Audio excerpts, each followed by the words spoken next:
ये कहानी एक सैनिक की है जो वियतनाम में युद्ध के लिए गया था।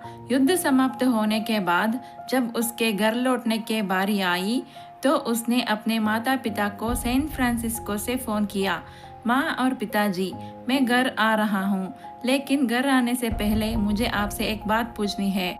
मेरा एक दोस्त है जिसे मैं अपने साथ घर लाना चाहता हूँ।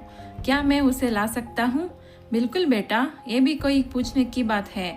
हमें तुम्हारे दोस्त से मिलकर बहुत खुशी होगी, माता पिता ने जवाब में दिया।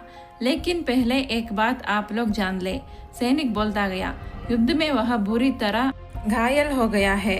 उसने एक बारूदी सुरंग पर पैर रख दिया था और उसमें उसने अपना एक हाथ और पैर गवा दिया है। उसके पास कोई जगह नहीं जहां वो जा सके, इसलिए मैं उसे अपने साथ रहने के लिए लाना चाहता हूँ। उसकी यह बात सुनकर उसकी माँ बोली, बेटा, तुम्हारे दोस्त के बारे में जानकर हमें बहुत दुख हुआ।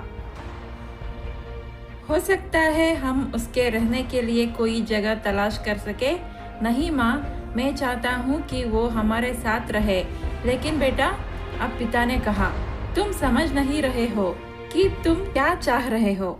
इस तरह का अपाहिज व्यक्ति हमारे लिए कितना बड़ा बोझ होगा। हमारी अपनी जिंदगी है जीने के लिए और हम नहीं चाहते कि इस तरह की कोई भी परिस्थिति हमारी जिंदगी में दखल दे। मेरे हिसाब से तुम्हें अकेले घर आना चाहिए और अपने दोस्त को वही छोड़ देना चाहिए। वह अपनी जिंदगी जीने के लिए कोई ना कोई रास्ता निकाल ही लेगा। सुनकर उस सैनिक ने फोन रख दिया। कुछ दिनों बाद उसके माता पिता को सैन फ्रांसिस्को पुलिस से एक संदेश मिला, जिससे उन्हें बताया गया कि उनके बेटे की एक बिल्डिंग से गिरकर मौत हो गई है। पुलिस के हिसाब से ये एक सुसाइड केस था। दुखी माता पिता ने तुरंत ही सैन फ्रांसिस्को के लिए फ्लाइट बुक कराई और वहां पहुंच गए।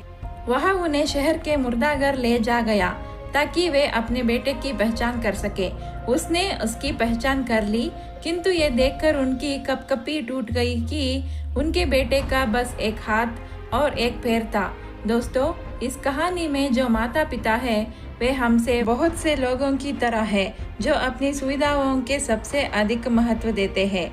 वे उन लोगों से प्यार करना या रहना या समय बिताना चाहते हैं जो दिखने में अच्छे हैं, स्वस्थ है, या फिर जिनके साथ रहकर उन्हें मजा आता है।